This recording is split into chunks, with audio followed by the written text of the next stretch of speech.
gentlemen, welcome to Legion Talk, episode number 125. Now, what we're going to be taking a look at is a dinosaur expert reacts to Jurassic World Dominion, the prologue. Now, I watched the original Jurassic World Dominion prologue, but I thought this would be kind of fun to take a look at because I love dinosaurs. Who doesn't? So without any further delay, here we go. Giganotosaurus was about 30 million years before T-Rex, so they would never have met in real life, and they lived on different continents. Yeah, not so sure about that. Hi, my name's Joe. I'm a paleontologist at the Natural History Museum and the University of Bath, and I'm going to be watching the Jurassic World Dominion prologue.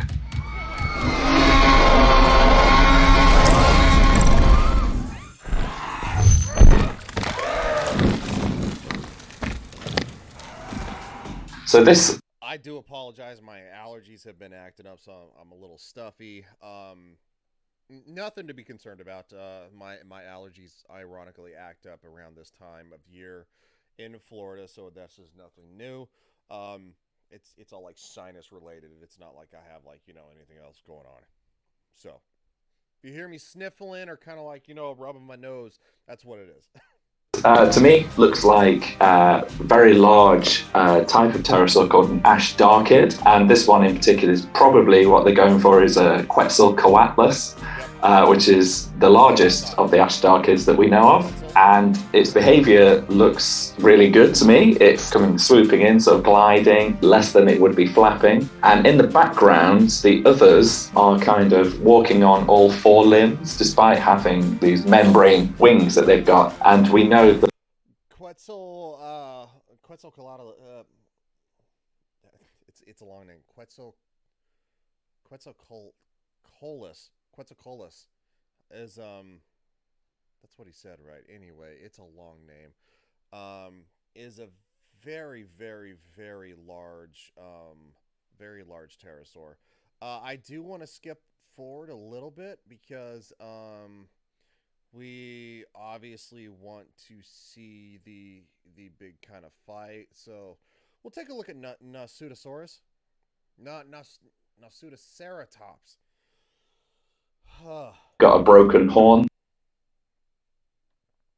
It's gonna load. Please load. Oh, it's just not my day for video. What is with the YouTube videos today? There, we know that they would probably have used these in mating displays or for fighting, kind of like rutting stags would. So this is quite cool. It shows them migrating, much like buffalo and other herds of animals do today as well. So that's a cool touch. Wallowing around in the water as well. That's nice.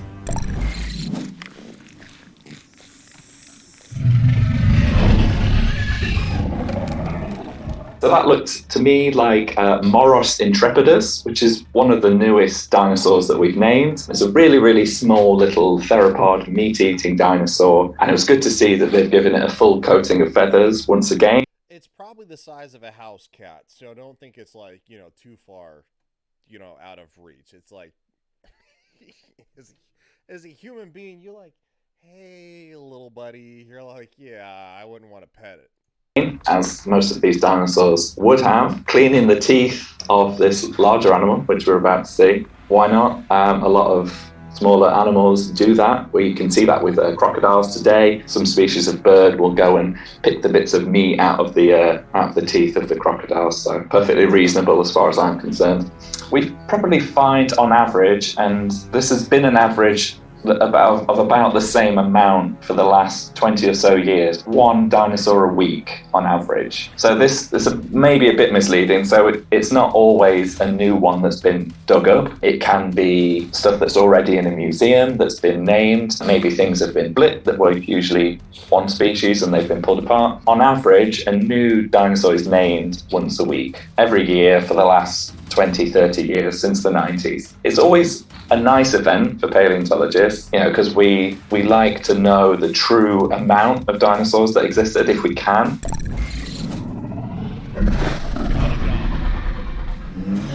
So this is one of my favourite dinosaurs. This is an Iguanodon, a large herbivorous dinosaur from the Cretaceous. It had these thumb spikes on the end of its thumbs, which it would use for defense and maybe for like digging around in the ground to dig up plants. But one of my favorites, and the one that I've done the most work on in my career so far.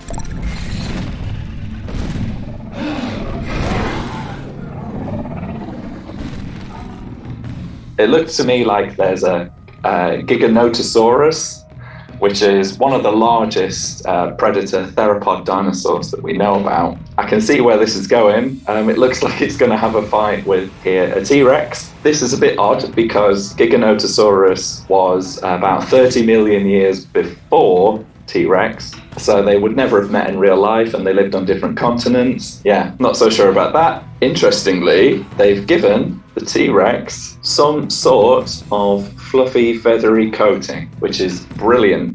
Yeah, I do like it. It's got some whispery hairs, maybe some slight feathers. It does. I like it. To see, because that's exactly how we think it would have looked. Probably had a bit more than that, to be honest. I guess they don't want to deviate too much from what we expect the T-Rex to look like. Well, I mean, because this is the beloved franchise, so this is where I start disagreeing with him on a lot of stuff. He is starting to put his political opinions in this. I wouldn't even say political. I guess I would say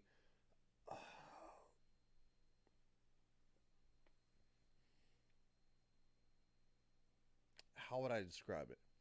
I would probably say his pop culture opinions is the best way to put it. This is where he starts putting his pop culture opinions in, and quite frankly, they land very sour. This is a well-established movie. Now, look, I understand that Jurassic World Dominion, Colin Trevorrow is a huge Jurassic Park fan. He wants to do he wants to do what's right for fans and stuff like that. As a paleontologist, he kind of starts poking fun at things, and it comes off as a Hollywood rush because no, a Hollywood hustle, I should say, because Hollywood is in the business of poking fun of fans and kind of turning their nose up. And guess what, dude? Fans are what make franchises. Fans are what go see movies. So it also looks to me like they've improved the positioning of its arms slightly. One of the main things that they got wrong in the earlier films. I would agree. Her arms don't go down. They're side. Like, because human beings can. Was the positioning of dinosaur arms and hands. They would certainly have been more to the side instead of kind of held out. Yeah, I agree with them. Absolutely. Out in front of them. And it looks like they've addressed that a little bit as well here. That's definitely a Giganotosaurus, you can tell from the shape of its skull. That's going to kill a T-Rex, isn't it? T-Rex always gets it killed in the later films. Well, I mean, because the Tyrannosaur is beloved by fans, so there has to be. They don't kill the iconic animal, which is the original Tyrannosaur from Jurassic Park, who she is in Jurassic World, in Jurassic World Fallen Kingdom, and now Jurassic World Dominion. However, as I understand it, the Tyrannosaur that's going to die here is her ancestor for what he.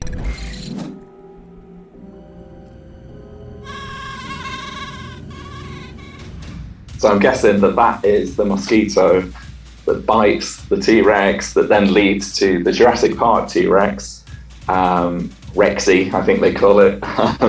It's sad that. So now you're scoffing. That's the problem. That's where you and I have an issue, dude. You're scoffing at fans of the franchise because you're a douche.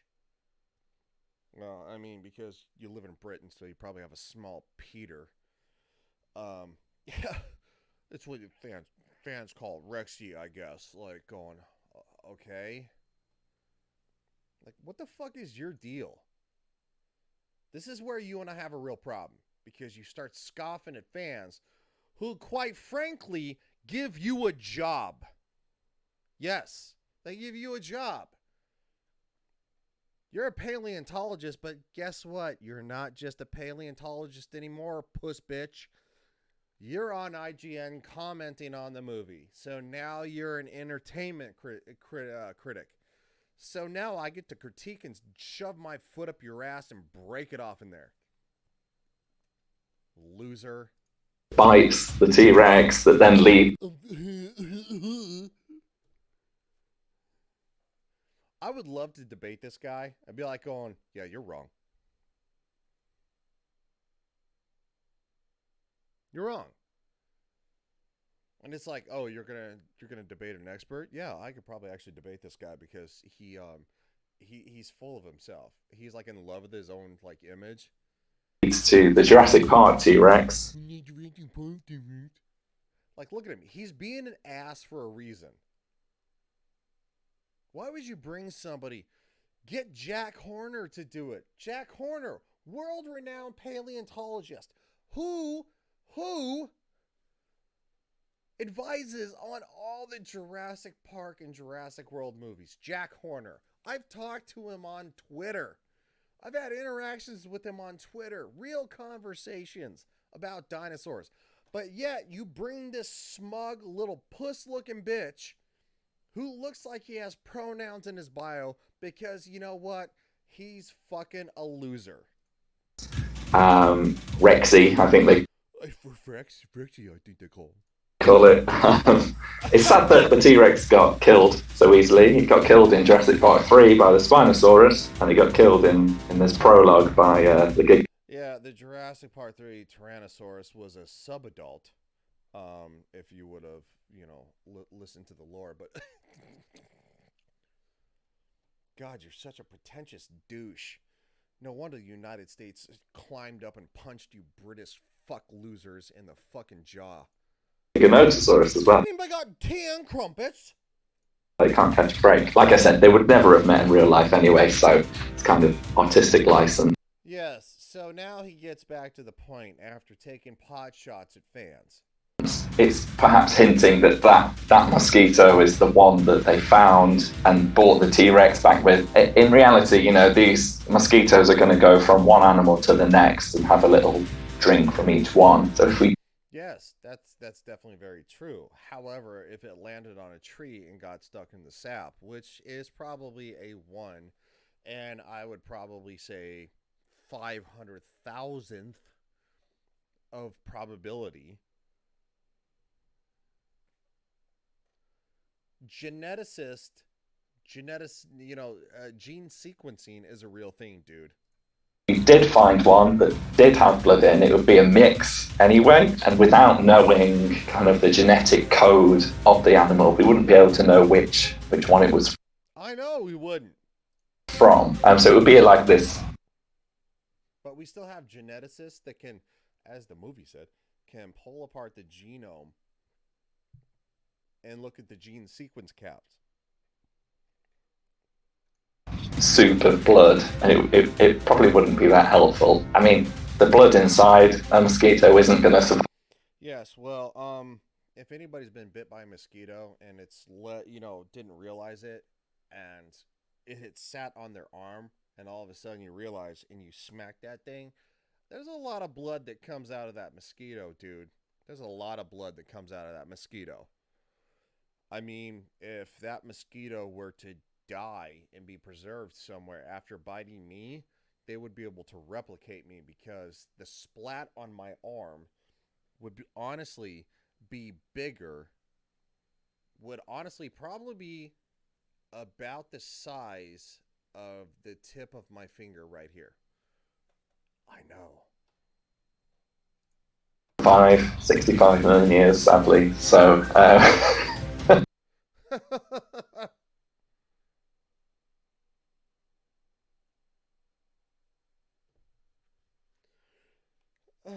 we can reanimate DNA in this world, dude. That's why you're not a geneticist. It's cool. It's a cool concept. Oh, it's definitely a cool concept. I like it. You're still not a geneticist. But, yeah.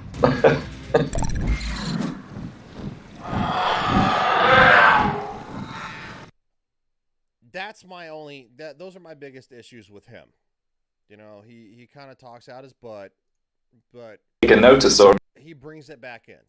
which was from about 90 something million years ago, which was fighting a T-Rex, which was from 65, 66 million years ago. So you can see they were all separated by tens of millions of years. So they probably would have never have met in real life. I don't know much about filmmaking, but I would say from their point of view, they're trying to show a generalized impression of what the Cretaceous period was like for the dinosaurs. I agree with them. Look, he kind of got a little high on his horse, and that's where I'm going to critique him.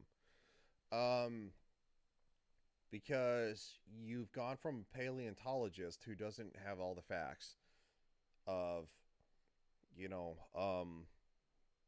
you study. You're like an anthropologist. A paleontologist is like an anthropologist. You study dinosaurs and their living habits. An anthropologist studies humans and humanoids and their behaviors. Geneticists get a hold of DNA and they make miraculous things happen. You know, it's so that's kind of where I dinosaurs to live in, but yeah, it's the time scale which is the issue. Yeah.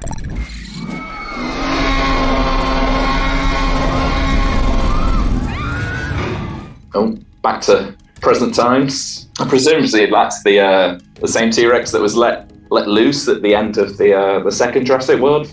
It's actually the same T-Rex that was let loose in the first movie called Rexy, who you belovingly made fun of for fans because,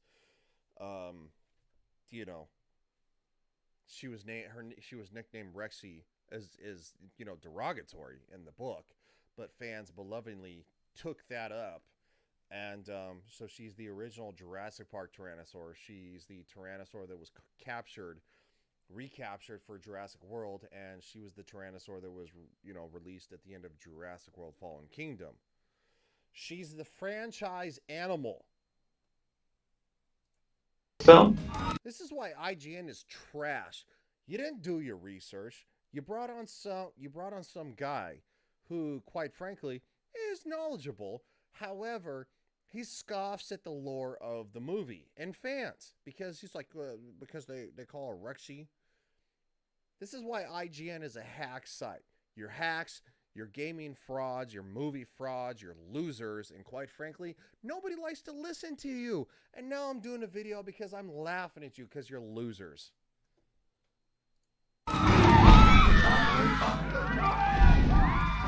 Just no one noticed. No one noticed.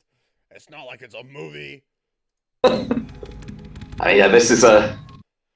He has like good takes and then like hot takes and then like good takes and then like a hot take. It's like he went from hot take to a good take. A scared animal.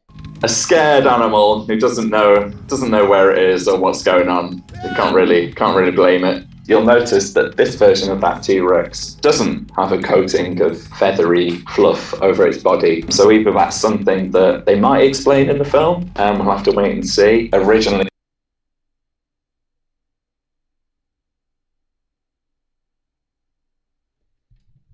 invite me on to do the video. I'll do it. They might explain that in the video. They explained it in the first video, you jackass. They found the mosquito. They harvest the dino DNA from the mosquito. The gene sequence was full of holes. So they threw in the filler caps of a frog. So, yes, Rexy is not a full Tyrannosaur, an original Tyrannosaur. She is a Tyrannosaur hybrid. She is mostly herself, with the added DNA of a frog that changed her appearance. Thus, with the velociraptors and stuff like that. So, they didn't have feathers. Get somebody who knows the movie, IGN, you fucking cock burglars. they maybe wouldn't have known back when they made the original Jurassic Park films, but they know now. So be interested. Oh, they absolutely did know because, you know, they said that, you know, I'm just so not. This isn't for actual fans. This is for retard normies. That's right, retard normies. I'm so tired of this garbage. Like, oh, I might have not known back in the original Jurassic World or the Jurassic Park.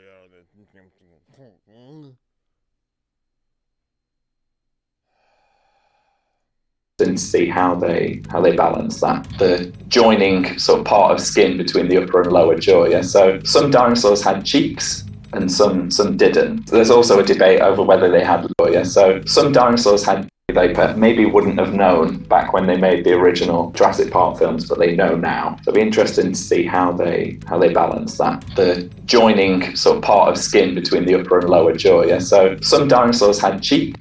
Well, they had that for Rexy in the original movie. And some didn't. I know. I watched it as a kid. There's also a debate.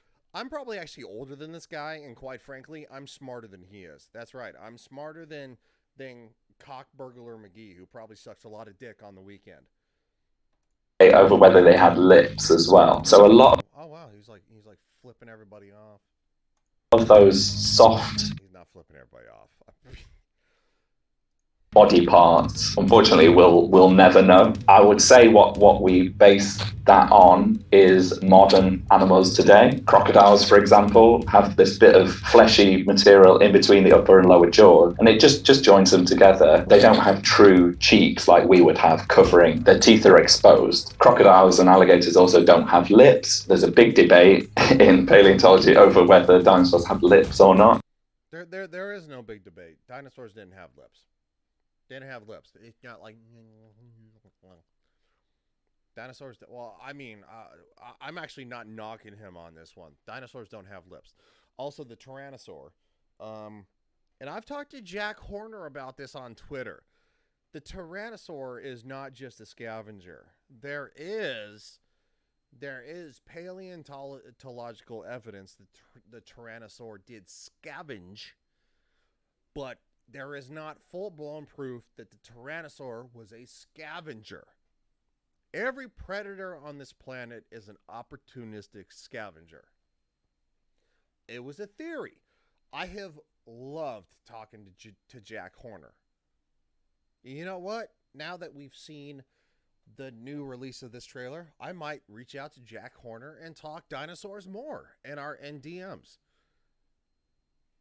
He's literally the person who is the paleontological expert on every Jurassic Park and Jurassic World movie to date for Universal.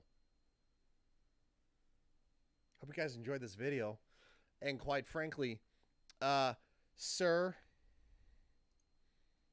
I have some respect for you. Mr. Joe Bonser, PhD student. A PhD student? No. You don't get a like. Joe Bonser, a PhD student. A PhD student? Dude, kick rocks. Fuck you, you loser. I think they call, the original Tyrannosaur from Jurassic Park, they call Rexy. Fuck off, clown. I hate this bullshit. Fuck you, Hollywood. Fuck you, Joe Bonser, PhD student. You're an idiot, and quite frankly, you probably have pronouns in your bio. Have a good one.